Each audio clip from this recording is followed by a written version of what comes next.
करा के अक्षत चंदन के करा के भांग पीसली के करा के अक्षत चंदन के करा के भांग पीसली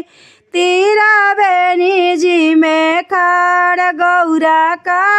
करेली तीरा बेनी जी में खाड़ गौरा का करेली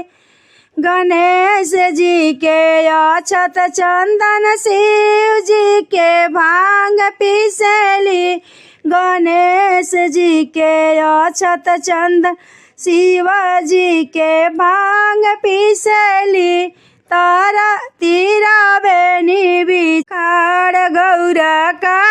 करेली तीरा बेनी बीचे खाड़ गौरा का करेली के करा के अक्षत चंदन के करा के भभूति भस्म राखेली अरे के करा के अक्षत चंदन के करा के भभूति भस्म राखेली गौरा तीरा बेनी जी में खाड़ गौरा का करेली तीरा बेनी जी में खाड़ गौरा का करेली अरे कार्तिक जी के 500 पारी भोले बाबा के भभूत राखेली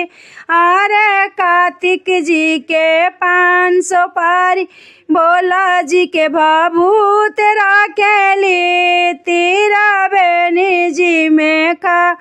गौरा का करेली तीरा बेनी जी में खा गौरा का करेली के करा के प्रेम से पूजा के करा से नयना के करा के प्रेम से पूजा के करा के नयना तीरा बेनी जी में खाड़ गौरा का करेली तीरा बेनी जी में खाड़ गौरा का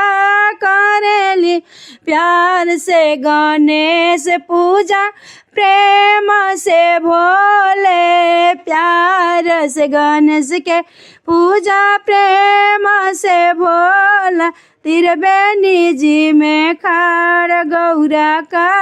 करेली तीरा बेनी जी में खाड़ गौरा का करे